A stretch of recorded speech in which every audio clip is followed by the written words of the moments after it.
Thank you, Right Honorable Speaker.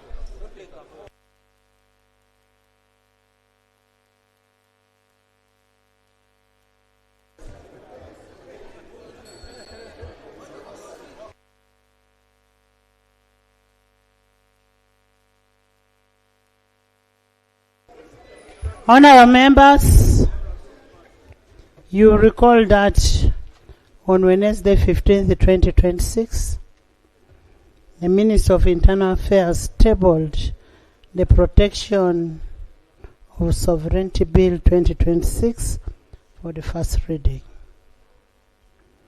Pursuant to Rule 135 of the Rules of Procedure of Parliament, the bill was referred to a joint committee of Defence and Internal Affairs and Legal and Parliamentary Affairs.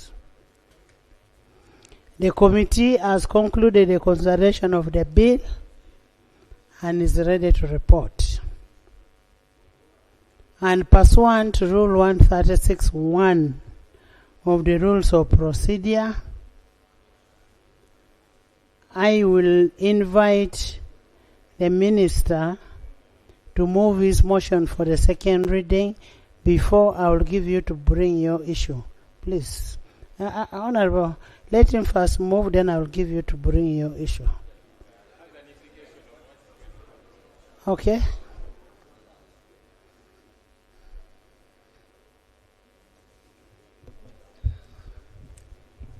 Thank you, Madam Speaker. Madam Speaker, the bill you have invited this House to consider is a government bill. I saw a tweet by the head of government and a letter signed by retired General Yoweri Kaguta Museveni Tibuhaburwa. Sabalwanyi. That's not part of the names. So, in his letter, Right Honorable Speaker, he actually disowned. Lob, is it in his letter? Yes.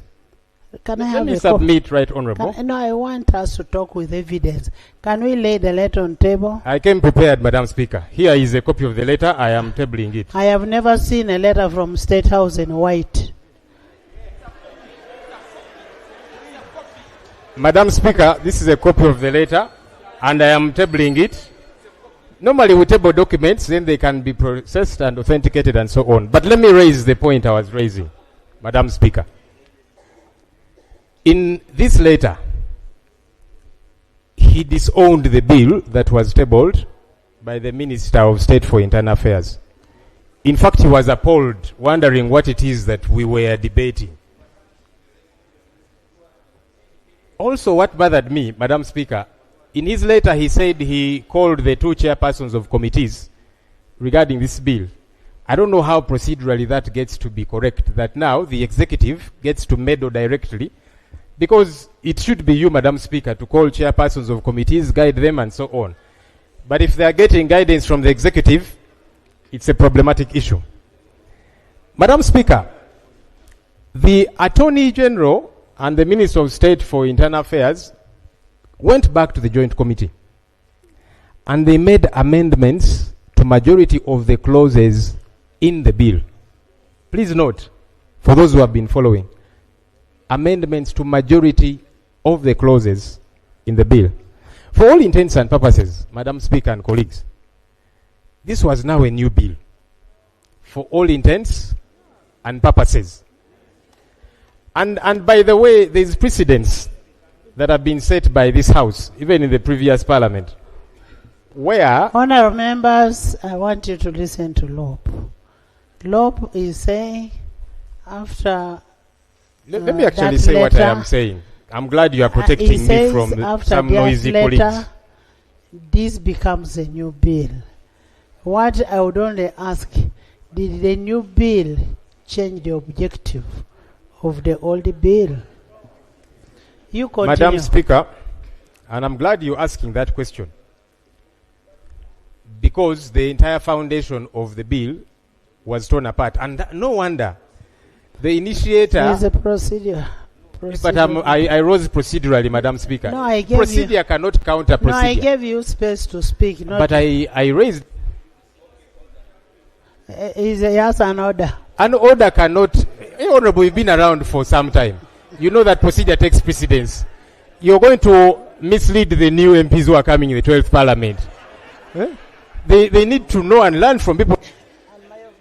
Let me proceed in earnest, Madam Speaker. But Honorable Lob, I want to put this on record that we do not have a new bill. We only have one bill. I am the custodian of the law in Parliament. If the President wanted to make a change in that, in the law, in the bill, the President ought to have informed me. I am not aware of that. It has not come to my attention. I am the one processing the bills here.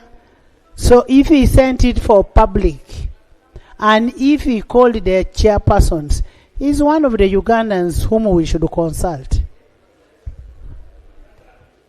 Madam Speaker, I'm glad you're saying you were not informed, and that's part of the problem I'm raising. Why was this House not informed? Especially because majority of the clauses were amended. Madam Speaker, please protect me from noisy colleagues. You always tell us that this is not a market. Colleagues, please let the Honorable Lob finish. Let Honorable Lob finish his submission. No. Honorable members, let's be calm. I am the custodian of the law here. I don't have a new law. I don't have a new bill. So after Honorable has finished, I will ask the minister to move his bill. You finish. Thank you. So as I was saying, this is me saying, and you will rule and guide. For all intents and purposes, as far as I am concerned, this then became a new bill because majority of the clauses in the bill were changed. And there is precedents where ministers have been told, no, those so many amendments, just withdraw the bill and reintroduce it perhaps. What the Minister for Internal Affairs and Attorney General should have done was to withdraw this bill. Honorable Lob, but Madam Speaker, you're not even allowing me to submit. Honorable Let me submit. You're the one going to rule. Please, Honorable Lob, my brother. Honorable Lob. Honorable Lob. Honorable Lob. Can I have order? Can I have order? We have now started debating in anticipation. We don't know what the bill is. When the minister moves his bill, that's when we can reject. Huh? Please make my work easy.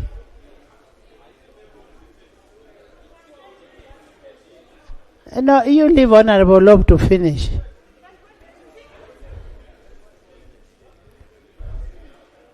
Switch on. Madam Speaker, actually I am seeking to make your work easier. Really, if you capture what it is that I'm saying. Because they are moving it for the second time. And for me, what I was saying is you should have been moving to withdraw the bill. That's my opinion. And you're going to give your ruling, Madam Speaker. So, no, but they called for reading of the bill for second and third reading. Okay. So, let me finish the issue that for me I am raising. Okay. Madam Speaker, also, What is the procedural matter that you are raising now? So, the procedural matter I'm raising is, should the Minister of Internal Affairs be withdrawing his bill, and then he goes back for consultation. Can I answer that first? Can I answer that first? Maybe it will form your second question, that the Minister of Internal Affairs should be moving his motion for the second reading. Because as far as I know, I have not been given another motion. I only have one motion. So you will move your second motion for the second reading. Thank you, Madam Speaker, and I'm glad on record you have said you were not notified of a second one. That's something we are going to interrogate because, like I'm saying, as far as some of us are concerned, it's a second one. Right Honorable Speaker, the committee report to this bill here leaked and it is in the public domain. It was first shared on our Parliament platforms. Media houses have shared it. It is all over. Honorable Speaker, on 18th of January 2023, you were seated in the chair you're seated in, and I was standing on this very microphone. I was chairperson of COSASE. I rose to present a committee report for COSASE on Uganda Airlines. And you said, Right Honorable Speaker, I want to quote you verbatim what was on the Hansard. You said, there was a leakage of the Uganda Airlines report. A property of this parliament cannot leak, and we continue debating on it. Those were your exact words captured on the Hansard. Honorable Speaker, this report has leaked. So, given that precedent which you set, are we going to go ahead and debate this leaked report? Thank you. Because the precedent was set by yourself.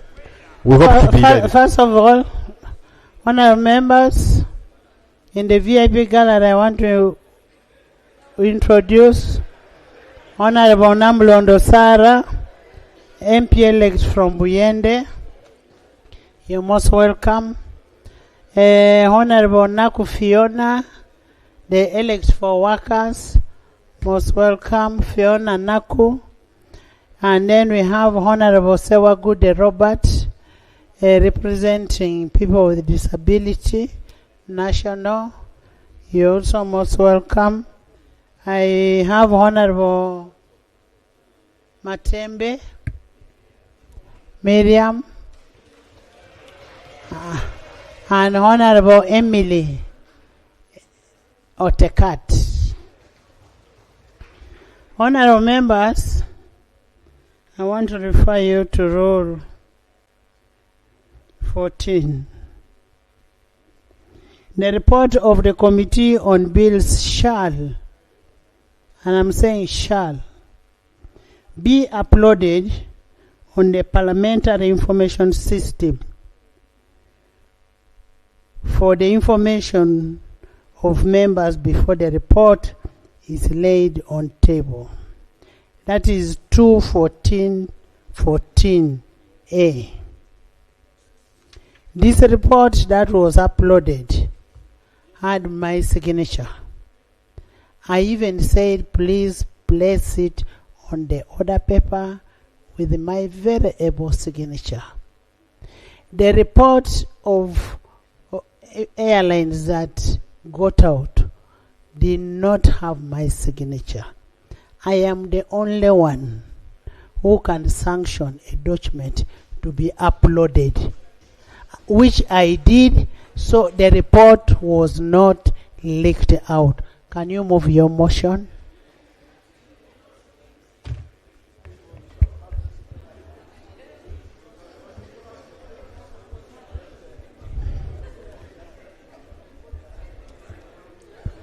Right Honorable Speaker and honorable members, in keeping with Rule 130 of the Rules of Procedure of this Parliament, I beg to move that the bill entitled the Protection of Sovereignty Bill 2026 be read the second time.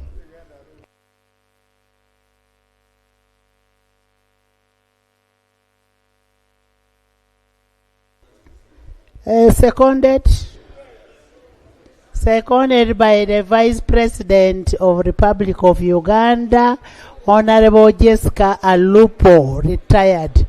Honorable Prime Minister, Honorable Nabanja Robina, Honorable Second Hajat, third Government Chief Whip, Minister of Defense, Minister of the Security, Minister of ICT, Minister of Finance, Minister of Works, Minister of Sports, and the Hollow House on this side.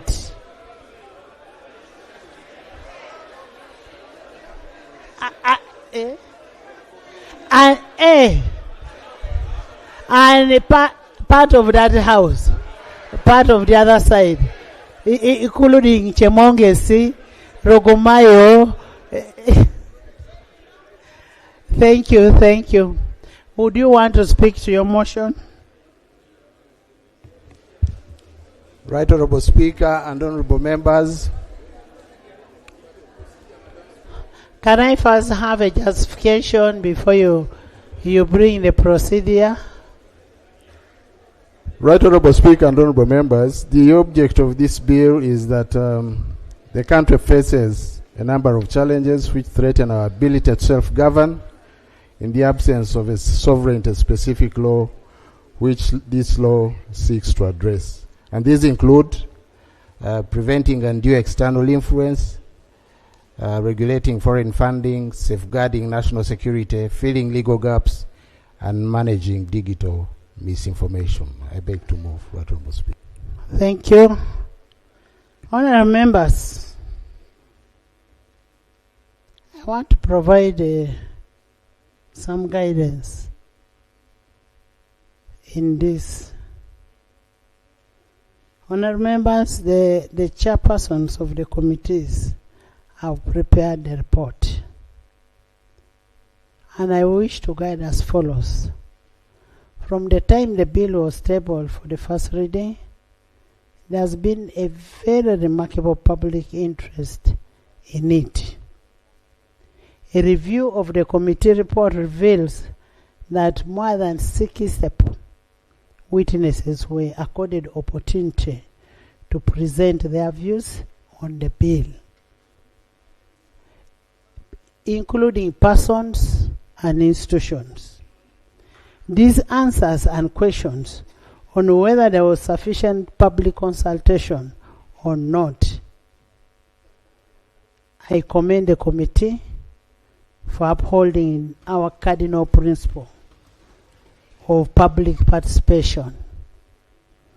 2, there was a considerable debate on the content of the bill, notably the definition of the word foreigner, the scope of application of this bill, the regulatory prudence envisaged in administration and functions, the proposed penalties, the criminal offenses, regulations of foreign policies, registration of agents of foreigners, declaration of foreign funding, and ministerial powers, among others. I have reviewed the report. The committee has established that the contentious matters have been exhaustively handled and addressed as per the public interest. The definition of a foreigner, for instance, was initially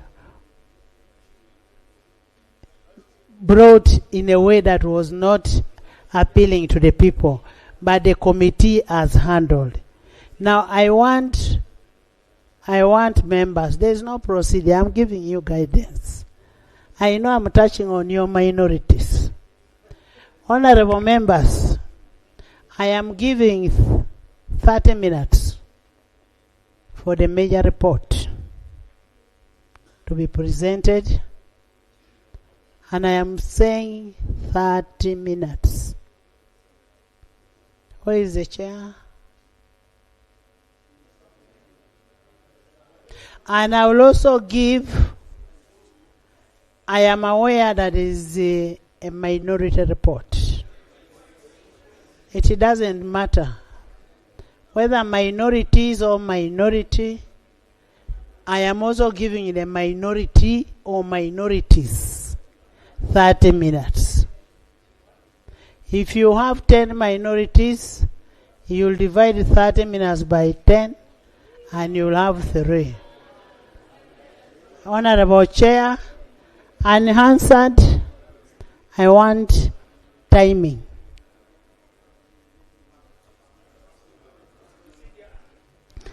Let him read his report. Then you will bring process. I don't want you to waste his time.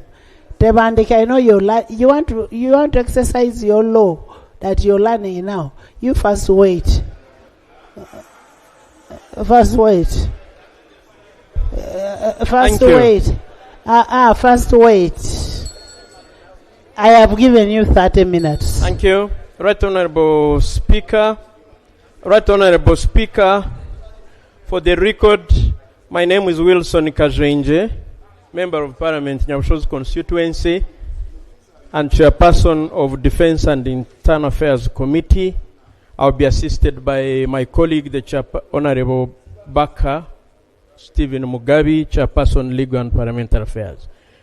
May I take the honor to lay on the table the minutes of the committee, the joint committees, while processing and considering this report. Thank Right you, Honorable Speaker, indeed, I'll take the 30 minutes. Right Honorable Speaker, on Wednesday, 15th April 2026, the Protection of Sovereignty Bill 2026 was read for the first time under Rule 135(1) of the Rules of Procedure of Parliament. You referred to the joint committee made up of Committees of Defense and Internal Affairs and the Committee on Legal and Parliamentary Affairs for scrutiny, and we are now reporting under the same rule of procedure. Right Honorable Speaker, the joint committee here referred to as the committee has examined the bill, taking into account submissions from stakeholders, and now presents this report. This report sets the committee's analysis of the bill's objectives, the key provisions, likely effects, together with the synthesis of stakeholder views and committee's recommendations to Parliament. The object of the bill. The object of the bill is to enact a law that seeks to provide for the protection of the sovereignty of the people of Uganda. 2, to designate the department responsible for peace and security and the responsible entity for the registration and regulation of agents of foreigners. 3, to provide for the protection of the sovereignty of Uganda and provide for the registration of agents of foreigners, and to regulate the funding and any other assistance to agents of foreigners and for the related matters. Defects in the existing law.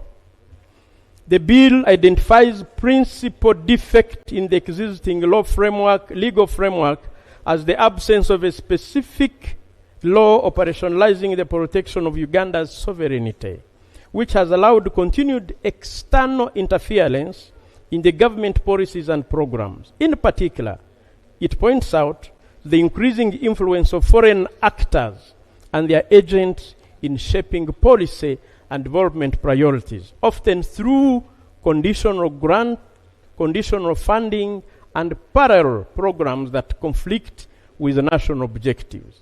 It further highlights inadequate regulation of civil society organizations, especially those receiving foreign funding, leading to concerns about transparency and alignment with the national objectives.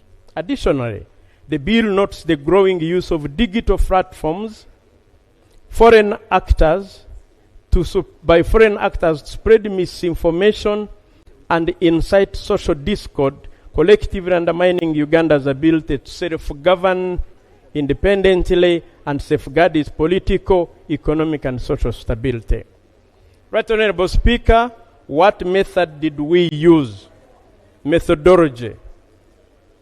In considering the Protection of Sovereignty Bill 2026, the committee undertook an extensive and transparent stakeholder engagement process to ensure broad participation. Public notices were published in the dailies, Vision and Monitor, on 17th April. We invited memoranda and views from all interested parties. This was to facilitate meaningful input. The committee suspended the sittings for 1 week